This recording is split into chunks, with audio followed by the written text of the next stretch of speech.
Hi, and welcome to the Financial Planner Life podcast, where we talk to professionals at varying stages in their career about what it's like working in the wonderful world of financial planning and financial advice. This podcast is proudly sponsored by Recruit UK, a recruitment consultancy specifically focused on the financial services. They have a niche specialism, recruiting, within the financial planning industry, so check out their website for the latest job opportunities, hints and tips, and blog articles. Hello everyone, it's Elena and I'm back this week as your host for the Financial Planner Live podcast, and this week I am joined by Ross McKee, Chartered Financial Planner from Woodgate Financial Planning, which is part of the Cheston House Group. Within this week's episode we discuss how it's just important to heavily invest in your employees as you do with your clients, may that be through continued exam support, personal development schemes or one-to-one meetings. In this week's episode we discuss how ultimately to be a holistic, forward-thinking, progressive financial planning firm, it is not just about how you treat your clients, but also how you treat the staff within your organisation. Hello, Ross. How are you today? Hello. Very well, thank you. Are you okay? Yes, I'm doing very well, thanks. Thank you very much for giving up your time to speak with me this afternoon. Absolutely fine. Great. So I think it's always nice to begin with. Ross, do you mind explaining to us a little bit about what you do? Yeah, so I'm, as you kind of said, a chartered financial planner. I've been a financial planner for about 2 years now. Before that, I was a paraplanner for 6 years. And I still spend maybe half of my time paraplanning, half of my time seeing clients. So it's quite a nice mix, really. Yeah, and you are part of Woodgate now, which is part of the Cheston House Group. So do you mind explaining sort of your journey and how you've got to being the financial planner that you are today? Yeah, I started in the industry nearly 8 years ago. I took my first job in Leeds. I relocated. I'm originally from Derby. So I lived in Leeds and worked in Leeds for 4 years. And I really enjoyed my time there. And I did all my exams there. Met some great people there that I'm still in touch with today. And learned a lot of technical stuff. They had a lot of really good clients, really big, really high net worth clients. And I learned all sorts of different things there. And then I met my now wife, who's from Loughborough, and we relocated back down to Loughborough nearly 4 years ago now. I worked for Cheston House for 2 years and for Woodgate now for nearly 2 years as kind of a promotion from paraplanner to a trainee financial planner. And now I'm kind of let loose with clients and I've got my own client bank of maybe 50 clients. Wow. And then I look after maybe 50 paraplanning clients as well. So yeah. So you still do a mix then? You do an in-between of doing the paraplanning stuff and the advice. How is that split up? Yeah, I just get allocated a client bank and I can do as much kind of power planning as I can to fit around the planning work. If I've got loads of new inquiries, for example, maybe I have to pass over a bit of the power planning work. But for now, I quite enjoy both. And I call it kind of keeping my eye in on the technical side and with producing things like cash flow planning, spread things, and but also I want to be a full-time financial planner. So I'm taking on lots of new clients, inheriting clients from previous advisors, and just trying to develop my skills there, really. Yeah, fab. So you mentioned then that obviously you joined the Cheston House Group as a paraplanner. So you started at Cheston House as a paraplanner, did you? Yeah, it was brilliant. I love Cheston House and Woodgate. They're amazing companies. Amazing paraplanning team there, the whole team really, but the paraplanning team are I see them as the hub of the whole business. They get involved in, with administration, with the planners, and without them, we wouldn't be able to advise clients very well. So they're a great team. So how did you sort of end up from the paraplanning into the financial advice? How was that transition? How did that come about? Yeah, I mean, when I started Cheston House, I always kind of made it clear that I wanted to be a financial planner long term. And I just never really had any opportunities to date with that. But so they were always keen to help me develop, as they do with all the employees. Anyone that wants to develop, they'll support them as much as they can. I was really well supported. So I used to shadow advisors on client meetings just to start with. And then after a few meetings, maybe start presenting part of the meeting. And then a job vacancy came up at Woodgate, and it's part of the same group, got the same kind of ethos, etc.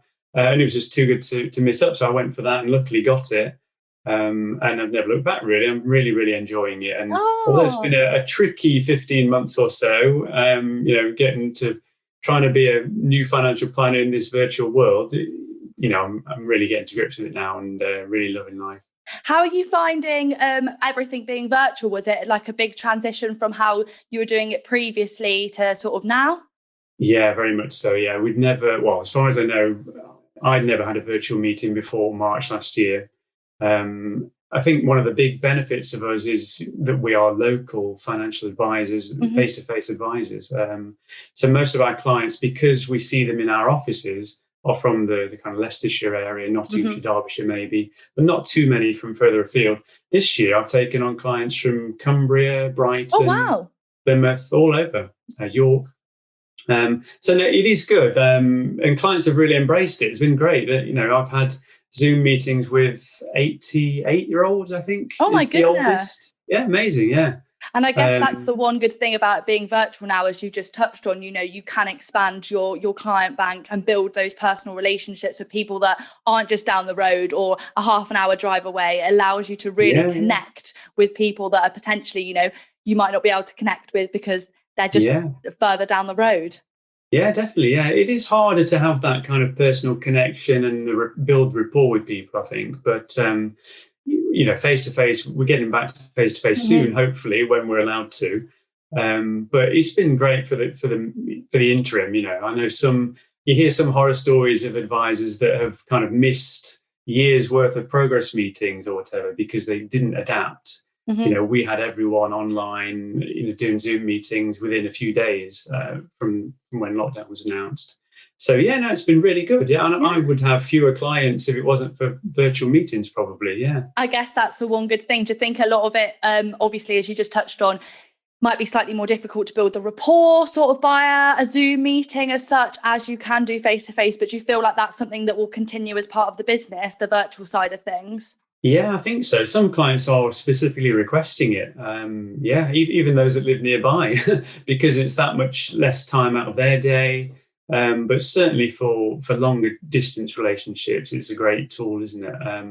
And we talk about meeting people halfway and things, but it is good to just have a medium of being able to contact these people. And we have managed to do it. So it's working well. I can't wait to get back to face-to-face and see some people. And, but it's been really nice for 15 months. It's been useful and will continue to be.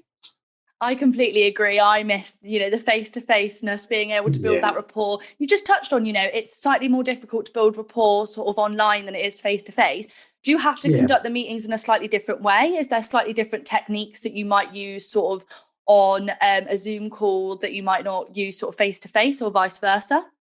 I'm not sure. I wish I knew a secret, but I think it's that much more difficult to just gauge clients' subtleties in their body language and just to gauge their buy-in and whether they get what you're saying and stuff like that. So that's just probably the main hurdle. So I just find myself frantically really looking at the camera and really trying to figure out what's going on and trying as much as I can to make eye contact with the little camera lens on my laptop, which is a bit different to looking people in the eye. But I wish there was a magic secret. If you know that, then feel free to pass that on. I wish I knew it. I think a lot of the audience would wish that they knew it as well. But I think it's really good to demonstrate that, for someone like yourself who's been an advisor for 2 years, how long has the pandemic been going on now? I don't even want to think that you can be a successful advisor and develop those skills virtually as well as just doing it all face-to-face. Yeah. I've got some clients that you almost feel you've known for years and years and years, and we've never, ever met.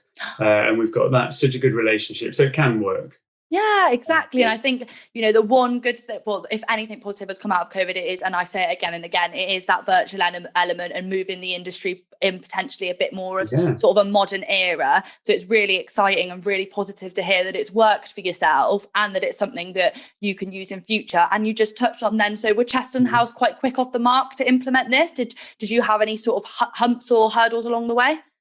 Not really. I mean, like you say, it's a long time ago now, isn't it? But no, we just embraced it. And there's the first few meetings you have where it's like you're on mute and all that kind of stuff, but that soon goes away, doesn't it? And, Yeah, we had a few tips, a few webinars about some of the things you should and shouldn't do on Zoom calls and things.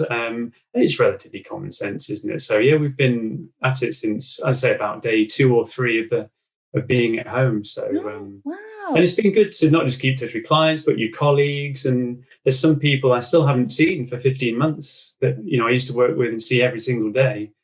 It's been good to be able to keep in touch with colleagues as well as clients. So have Cheston House then managed to, through the pandemic, with the implementation of the virtual stuff, being able to sort of keep that feeling of belonging? Because what I find is, unfortunately, I've spoken to lots of individuals that have felt like they've lost that sense of belonging across the course of the pandemic, maybe not being able to feel as close to the team as they were sort of a couple of years ago when everyone was in the office. Yeah, I mean, it's never going to be perfect. But we used to have meetings every single day with our specific teams just to check in, see how everyone was. We've kind of cut that back a bit over time as people get used to working at home. But in the early days, it was just about trying to get people together. And Julie, the power planning manager, is very good at that and trying to include everyone. And communication has been key. So it's been really nice. The constant contact with team members just helps you feel part of it and not detached. And it's been great. Yeah, you've hit the nail on the head. And as I just said, I've spoken, unfortunately, with lots of candidates that have lost that feeling of belonging. And it is actually one of the reasons that they end up looking for a new opportunity. Right. But it's really good to hear that the Cheston House group have been able to continue that sense of belonging. And it also demonstrates to other firms out there how important it is to keep that line of communication, as you just touched on, to run through to make sure all members of staff are happy. And, also COVID is personally it's been a very difficult time. There's lots of things going on in people's personal lives and it can be quite isolating. So it's really good to hear that sort of you're able to keep that sense of belonging and everyone feels like a valued member of the team. So if we go back to the beginning of your sort of journey with Cheston House then, so you started as a power planner. Yeah. But you were very honest with them and transparent with them from the beginning that advice was what you wanted to do in the long term? Yeah, very much so. Yeah, the interview, very much so. And were they receptive to that? Yeah, luckily they'd had a few people before that had kind of come in and done a year or 2 in power planning and then been let loose with clients, so to speak. So there was a clear career path there. So it was quite nice to hear that they'd done it before with other people, and and as long as I worked hard and did the right things, etc., it could be the same for me if opportunities arose. So luckily one did. And did you have to, in your power planning role, sort of hit a certain amount of competencies? Was it just sort of waiting for that vacancy to appear? Sort of how did that manifest? How did sort of that career progression that they laid out to you look? Yeah, we have very regular, probably more regular than most, one-to-one meetings as a power planner at Cheston House. I used to meet with Julie every about 7 or 8 weeks. And it's really good to kind of keep you on track and set your little goals and little things to achieve. And, whether that is attending a meeting or presenting something in a meeting and just ticking those off and just building up your kind of competencies and things and contributing more to the team, maybe helping out with training, all those kind of things, just being a really valued member of the team. And then waiting for the opportunities. But because the businesses are growing, there was always going to be the opportunity. So I always had that faith. And I was never in too much of a rush to be a financial planner because I really liked power planning and I still do. And the key for me was that the company was a great fit. And I knew I wanted to be a planner with that company and not a kind of a salesperson with another company. So that was the key for me. I was quite happy to work hard, bide my time. And there's always something to learn in power planning, with technical stuff, things change every year. You can always improve your, service and delivery, what you provide to clients. So it's an exciting place to work. And does that career progression and that development, obviously you came in as a power planner and then stepped into sort of a planning role, but does Cheston House lay out that sort of career progression all the way up from like the admin stages up to the planning stages? Yeah. I've just spoken to a friend who's a colleague at Cheston House. He started off as an apprentice, I think I'm trying to get this right. Apprentice receptionist. And then he got signed off as a proper receptionist. And then he got promoted to a trainee administrator. And then he was signed off as a fully fledged administrator. Then he was a trainee power planner, and he's just passed his diploma, and he's now kind of a fully fledged power planner. And I'm sure within the next few years, he will be a trainee financial planner, because that's kind of what he wants to do. So he's had about 5 or 6 promotions in at the group. So, That's amazing. And it's amazing to hear that sort of the firm lay out that career progression and that it's proven. On the flip side, working with Recruit UK, unfortunately, lots of the reasons that one of the key reasons why people end up looking for a new role is they want that career progression. They want the next jump. You know, they're a admin that's really hit the admin competencies, maybe beginning to do some suitability reports, and they're looking for that trainee power planning role. And unfortunately, for one reason or another, you know, their current firm can't offer it, whether that be reluctant for someone to leave the admin role, or, as you said, you know, not being a large enough firm to actually be able to offer the development as such.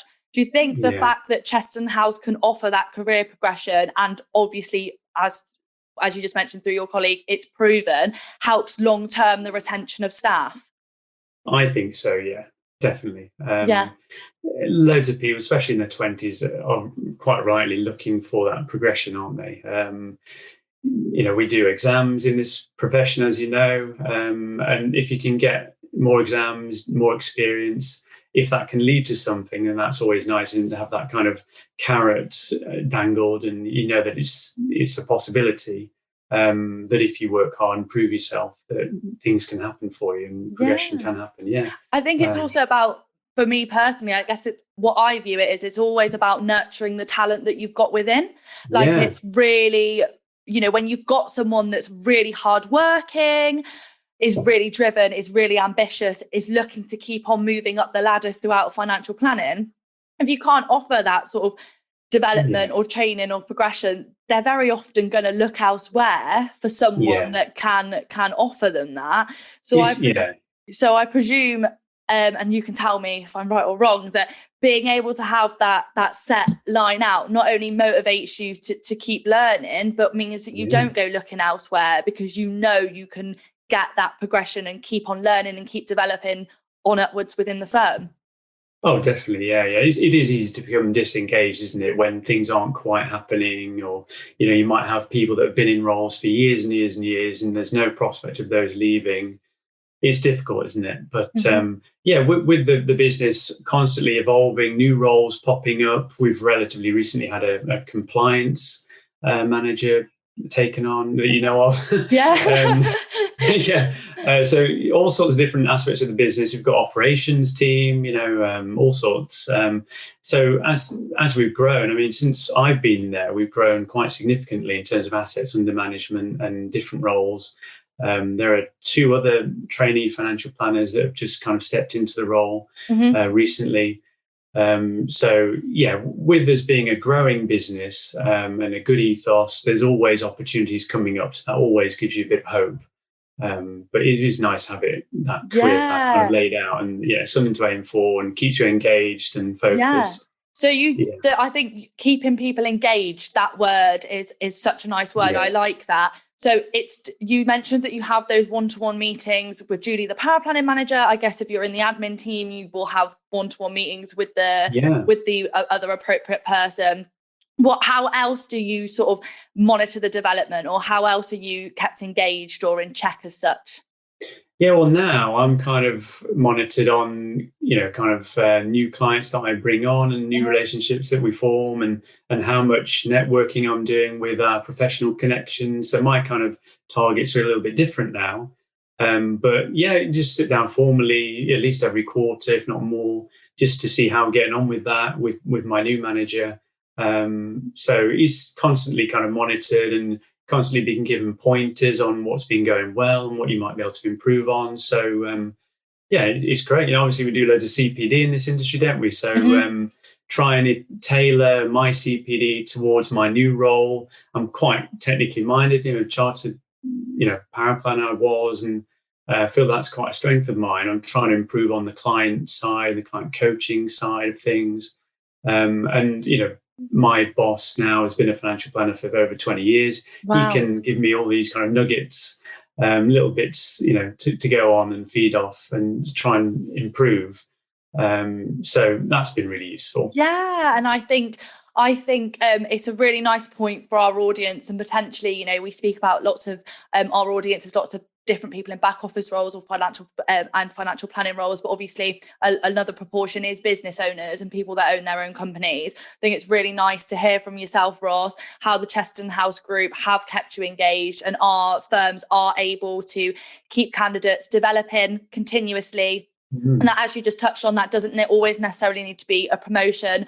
Those meetings that you have, those one-on-ones where you are appraised for what you're doing well, but also you can pick up things that potentially you're not doing so well on, or areas of development. So you continuously feel like you're in a stream of learning and developing. And that doesn't necessarily have to mean a promotion or something like that. Yeah, I still love that. Like you say, when you just got that feeling that you're moving in the right direction, then I really like that. And that you're learning every week, every month, you're improving. Yeah, you get a lot of job satisfaction from that, hopefully. Yeah, I guess a lot of personal satisfaction as well. For me personally, when I do sort of my one-to-ones, it's great to hear that all the hard work that you put in is being recognised. So it's really nice to hear that the team at Cheston House make sure that their staff, that the firm really invests in their staff. And that's one thing I personally love about the Cheston House Group, and why I enjoy working with them. On the flip side, is you can definitely tell how much the firm invest in the employees in the same way that they make sure they're really client-centric in their approach. Yeah. It's just a great place to work, it's the right, if anyone's in a firm that doesn't feel like the right fit, the grass can be greener. I was in a firm that wasn't quite the right fit. I had a one-to-one every year that was a tick box exercise. I didn't get much from it. The grass is greener. So the grass is greener, but for someone like yourself, currently, I guess no grass necessarily looks greener. I think it's so nice for business owners that are watching this, that have got a really strong team. They are really technically strong, really sort of fit what they're looking for. If you invest just as much time and effort into them, the loyalty that you display regarding Cheston House is only going to manifest if other people take pointers and look after their staff in a similar method. So it's great to see. And you were chartered as a paraplanner then, were you? Yeah, when I was still power planning, I got my level 6 after about 3 years in the industry. I just had to wait for my 5 years to be able to call myself chartered. Yeah. But I've been chartered for nearly 3 years now. So wow. So what was your exam journey then? Yeah, I started doing exams off my own back before getting in the industry. I don't know how, looking back, I did RO1 just completely off, randomly. Just bought the book, read it, and did the exam, and somehow didn't get put off by it because it's a little bit dry. Yeah. It's fair to say, RO1. Then did RO2 as well before getting in the industry. And then kind of met with a family friend that was an advisor, and he gave me a few little projects to do.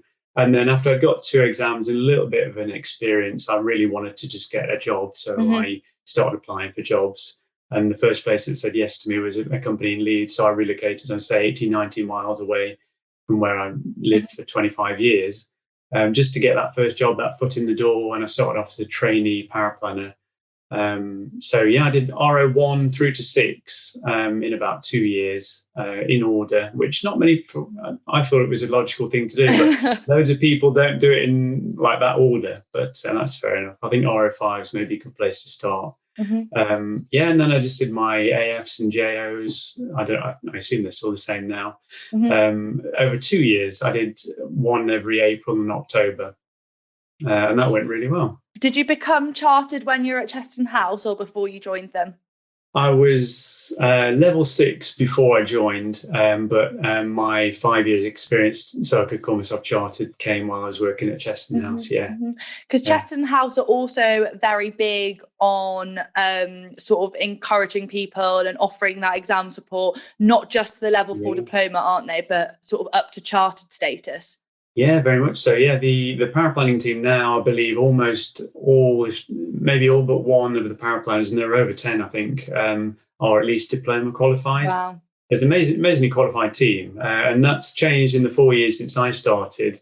There were a few more that weren't, but that's kind of the way the industry is going, isn't it? And more people aiming towards chartered now. But yeah, there's that exam support. So yeah, it's very much encouraged. But there's also the on-the-job support. So we're quite lucky that we work with relatively high net worth clients and get involved in the technical side of things. Pension lifetime allowance, annual allowance, offshore bonds, or some things that not everyone gets involved in. So it's really good to do those on the job and put what you've done in the exams into practice. Yeah, I can imagine, as you just touched on, doing your sort of RO1 before you actually even got your first job role. I can imagine it being especially very daunting, especially as I know that I think RO1, RO3 I've heard is particularly on the drier side of things as well.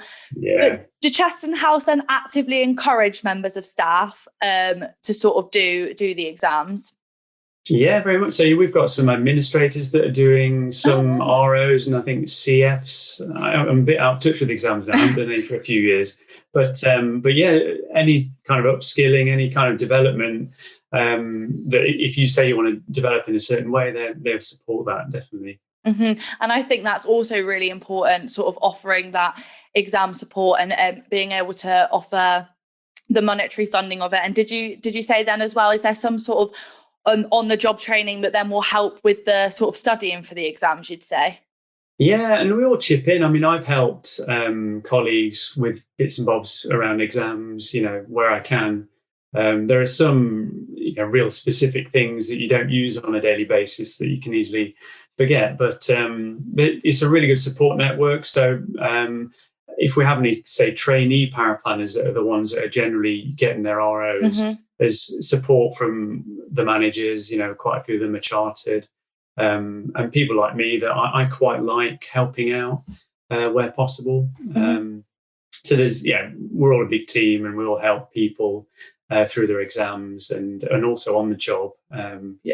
Yeah, and it's excellent to hear that the Cheston House Group also will support and encourage individuals and members of staff to get to their chartered status, because often we hear sort of the level 4 diploma, as you said, is like sort of the benchmark for the industry now. Even for power planners, they'd like these individuals to be level 4 diploma qualified, but sometimes it sort of stops there. And I've seen on, especially on the recruitment side of things, that people are hungry to keep learning and keep developing. But obviously, exams cost money. They take time to study for them. So sometimes firms don't have the same ambition to get their employees to sort of that level, which I sometimes view as a bit counterproductive. But there you go. It's only advancing your technical knowledge. Do you think also the fact that Cheston House Group encourage you to keep studying and keep learning helps the retention of staff as well in the long term? Yeah, again, I think it's a bit down to the engagement, isn't it? But I think they do it because one of their key aims is to develop people to be the best that they can be. That's one of their mission statements. But also, the more qualified a team we've got, the better outcomes we're going to have for our clients and the more successful the business is going to be. So hopefully it's a sensible business decision to just help people through exams, with the paying for their books and their exam entry and things. It just makes complete sense to me. No, I completely agree. And I think, as you said, it then encourages people to keep building their technical knowledge, which in the long term makes them, as you said, a better, stronger technical team. And as the business keeps developing, it allows them to sort of get to that level. I think also I find it so interesting within the Cheston House Group, isn't it? Like 70, I love this statistic. It's like 75% of the financial planners there were power planners at some point in time.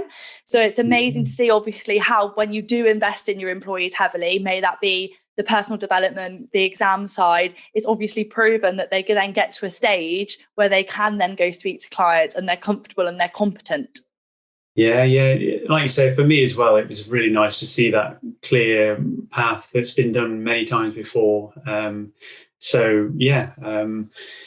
All the trainee planners, come in and do maybe as long as it takes, usually a year or so in the power planning team, to just get that real foundation and feel for the company, their processes, how we work. And everyone finds it really useful. It's a really good foundation to work from before you start seeing clients. So it's a good way to work. Yeah. Yeah. So why do you think that's valuable then? I know you just touched on it, building that solid foundation, but why do you then think it's important that people come in and learn the power planning side and learn that technical side before then they step into client facing? Yeah, I think predominantly it will help if clients have questions on anything, really specific questions about why are we doing things or how we do things. You've just got that knowledge of exactly how we work. Sometimes as a financial planner, you can be a bit detached from what's going on kind of on the ground. But yeah, I think doing the power planning gives you that real foundation of knowing exactly how everything works. And then if anyone questions you on anything, you can confidently say, well, this is why we're doing this, that and the other. Yeah. And you said it earlier on in regards to Cheston House sort of group, a mission statement. Do you have a few mission statements then sort of as a group? Yeah. I'm going to try and make you remember. I don't want to now. butcher it. I feel like I know it off the top of my head, but I really don't want to butcher it. But I can't find it for whatever reason now. But it's something along the lines of inspiring clients to plan and achieve their goals for the reasons that are important to them. Mm-hmm. Get their entire financial house in perfect order and have a great life. Mm-hmm. So that's kind of the client side. And then for employees, it's inspiring people to be the best that they can be, something along those lines. And be a great place to work type thing. It's amazing to see that Cheston House, and as I said, it's one of the reasons why I love working across the board with the Cheston House group. It's amazing to see that it's not just all about the clients and the way that you act as a business. It's about how you treat your employees. I personally think that to be a holistic, forward-thinking financial planning firm, as lots of firms aim to be currently, it's not just about how you treat your clients, but also about how you treat your members of staff. I don't know if you agree. Yeah, definitely. Yeah. I'm sorry. I'm really sorry if I butchered that for the company. No. But no, I read that in the kind of documentation when I was about to take the role. And you read bits and bobs in the stuff that you get sent about they encourage you to take your lunch away from your desk to try and give you that kind of balance. They, encourage you to not work excessive hours so that you're kind of fresh every day. And they don't just kind of put this down in writing. It's practice. Put it into practice. Yeah. And I guess across the board then, having these little things in place makes sure that you've got a mentally sort of mental well-being. You've got mental well-being wise, everyone's sort of really, really happy. And I guess it encourages people to actually, in a sense, work harder and put their all in their work because they're so well looked after. Yeah, it does for me. Yeah, whenever people leave the company, I sometimes think, what's wrong with the company? It seems like it makes you question, doesn't it, whether you should leave or whatever. But I always just think, I don't really know why. They obviously don't get it because we're very well looked after.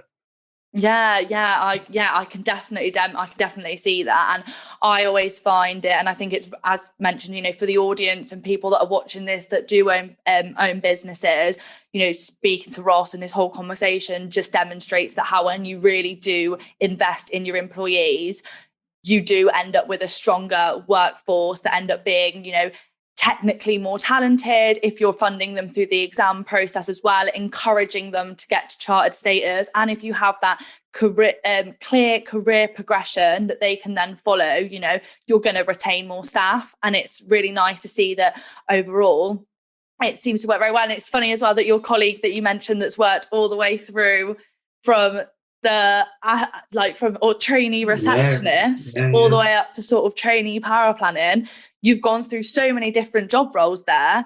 You wouldn't want to stay at that firm if you weren't well looked after and you didn't feel like, as you said, the grass isn't greener.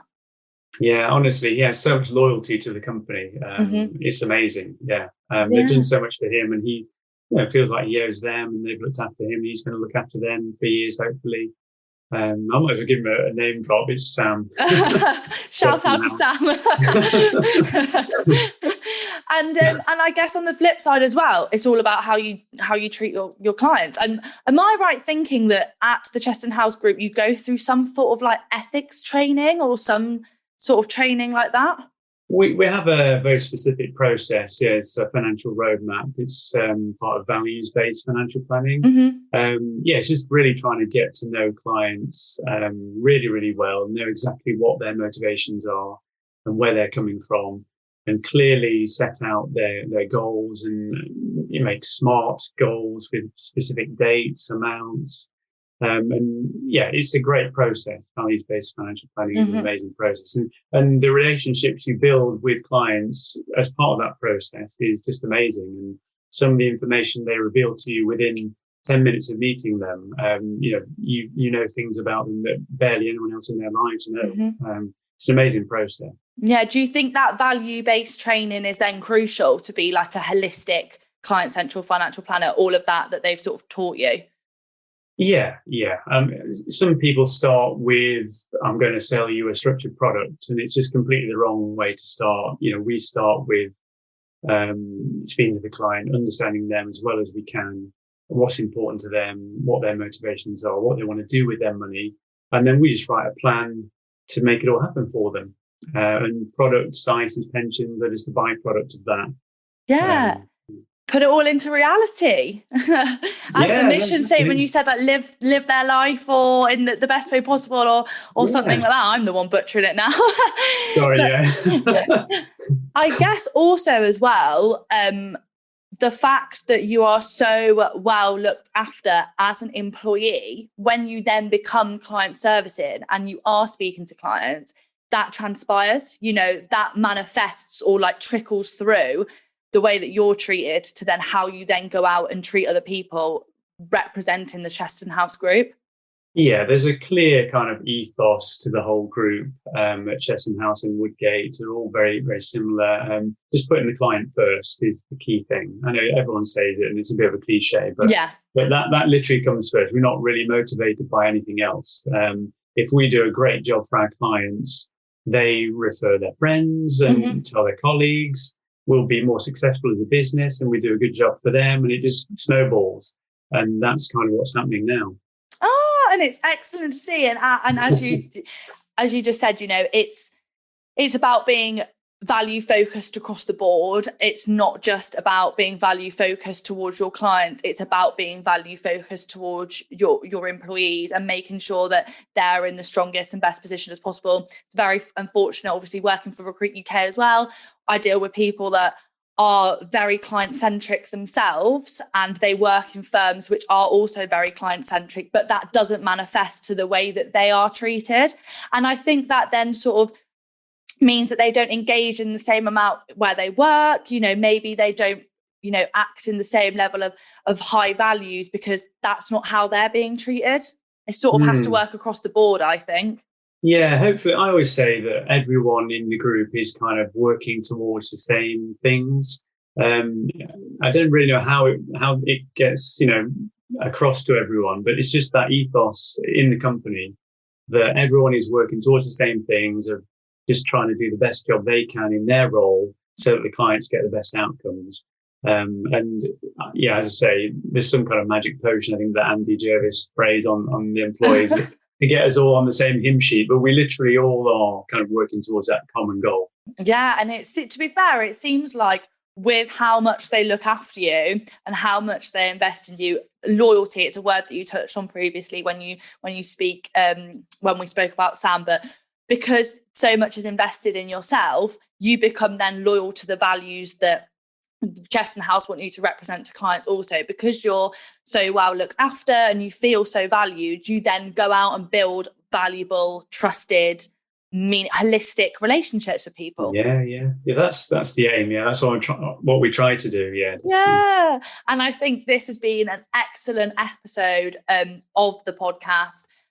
If you are a business owner and you are in a position potentially where you are looking after employees, if you're ever sort of worried about your retention of staff or worried that maybe potentially you don't have the hottest talent on your team right now, Ross and the Cheston House Group just demonstrate that when you invest really, really heavily in your employees in terms of development plans, career progressions, exam support, you can build a really happy team that not only can then sort of provide a really, really high level of service to your clients, but in the long term, improves your retention of staff and just makes you a stronger, more settled, more reputable firm, I would say.